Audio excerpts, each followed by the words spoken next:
थोड्याशा वेगळ्या पद्धतीने बनवलेली वटाणे पनीरची अशी भाजी. हिवाळ्यामध्ये वटाणे सुरू झाले की प्रत्येक घरी बनणारी अशी वटाणे पनीरची भाजी आणि अगदी सोप्या पद्धतीने जास्त मसाल्याचा वापर सुद्धा केलेला नाहीये यामध्ये. तर चला बघूया याची रेसिपी. मटार पनीर बनवण्यासाठी सर्वात आधी असे अर्धा किलो पनीर घेतलं. आपण जर पनीरचे अगदी मोठे मोठे पीसेस केले, असे तुकडे केले, तर जेव्हा आपण भाजीमध्ये फिरवतो किंवा आपण हे थोडेसे हलकेसे असे फ्राय करून घेतो तर ते तुटल्या जातात आणि चांगले वाटत नाही. त्यामुळे असे साधारण आकाराचे असे पनीरचे तुकडे करून घ्यायचे. एक वेळ तरी तुम्ही असे साधारण आकाराचे तुकडे करून पनीरची भाजी नक्की करून बघा. कट करून झाल्यावर पनीर आपल्याला हलकंसं असं पॅनमध्ये फ्राय करून घ्यायचं आहे, हलकासाच करून घ्यायचा आहे. पनीरचे काही तुकडे असे पॅनमध्ये टाकून घ्यायचे आणि पनीर आपल्याला हलकंसं असं फक्त परतून घ्यायचं आहे. परतल्यामुळे काय होतं ना, पनीरला अशी भाजीमध्ये चव छान येते आणि असं कच्चं कच्चसर वाटत नाही आपण जेव्हा भाजी खातो तेव्हा. पनीर असं 1 मिनिट असं चांगल्या प्रकारे असं परतून झालेलं आहे. यामध्ये आता असं सर्व पनीर आपण अशाच प्रकारे परतून घेऊया आणि बाजूला काढून घेऊया.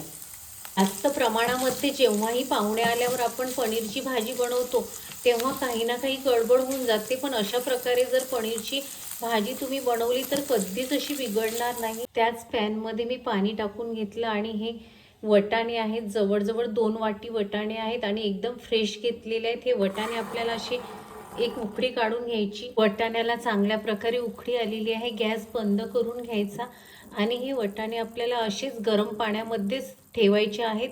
गरम पाण्याच्या बाहेर जर वटाणे काढले तर ते आकसल्या जातील. असेच आता बाजूला आपण हे थंड होण्यासाठी ठेवूयात. ग्रेव्ही बनवण्यासाठी कांदे घेतले आणि 2 कांदे असे उभे उभे चिरून घेतलेले आहेत आणि याच्या सर्व अशा पाकळ्या आहेत ना, अशा अशा वेगळ्या करून घ्यायच्या आहेत कांद्याच्या आपल्याला सर्व पाकळ्या. कढईमध्ये तेल टाकून घेतलं.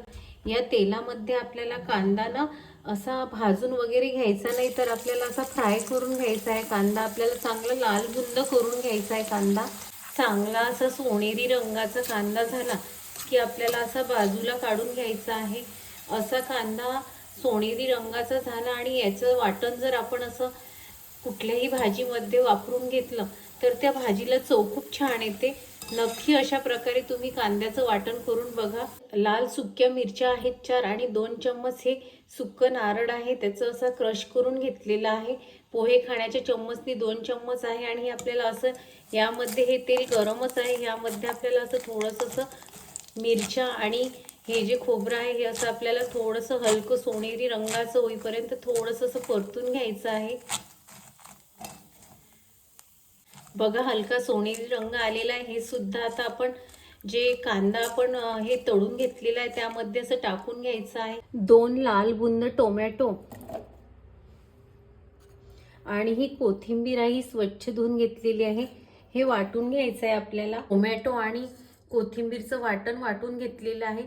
त्याच मिक्सरच्या पॉटमध्ये हा जो कांदा आपण फ्राय करून घेतलेला होता हा कांदा टाकून घ्यायचा आहे आणि हे जे मिरची आणि खोबऱ्याचं आपण असं भाजून घेतलेलं होतं, चांगल्या प्रकारे फ्राय करून घेतलेलं आहे, ते टाकून घ्यायचं आहे.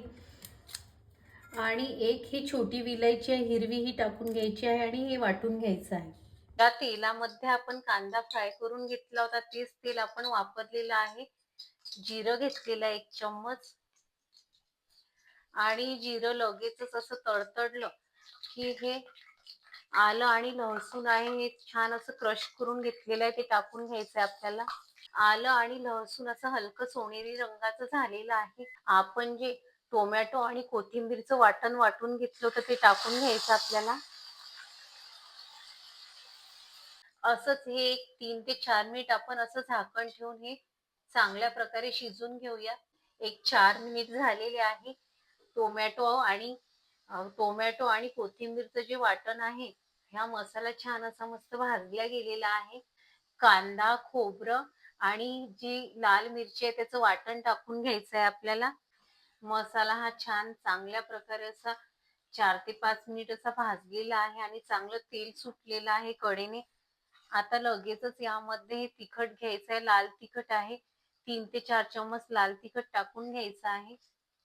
1 चम्मच धनेकूट, हळद, गरम मसाला 1 चम्मच, कसुरी मेथी. हे चांगलं असं आपल्याला फिरून घ्यायचं आहे.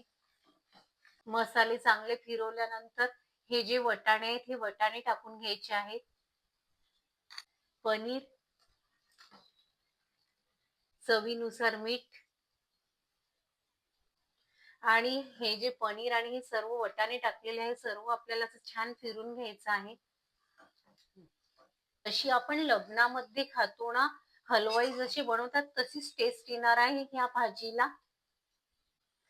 आता चांगलं फिरून झालेलं आहे. यामध्ये आता हे पाणी टाकून घ्यायचं आहे. पनीरला बघा किती छान अशी तर्री आलेली आहे आणि हवा तेवढा रस्सा करून घ्यायचा आहे तुमच्या आवडीनुसार. या पनीरच्या भाजीमध्ये जास्त मसाल्याचा सुद्धा आपण वापर करून घेतलेला नाही आहे. भाजीला चांगली उकळी आलेली आहे. भाजीवर असं झाकण ठेवून घ्यायचं आणि मंद गॅसवर एक 3 ते 4 मिनिट भाजी उकळून घ्यायची. भाजी शिजून 3 ते 4 मिनिट झालेले आहे. गॅस बंद केलेला आहे. कोथिंबीर टाकून घ्यायची आहे आणि भाजी आता आपण वाढून घेऊया. आपली रेसिपी तुम्हाला कशी वाटली हे मला नक्की सांगा आणि तुम्हाला माझा व्हिडिओ जराही आवडला असेल तर लाईक, शेअर आणि सबस्क्राईब करायला विसरू नका आणि तुमच्या मित्रांमध्ये नक्की व्हिडिओ शेअर करा आणि असेच मजेने राहा आणि स्वस्थ राहा आणि नेहमी खात राहा.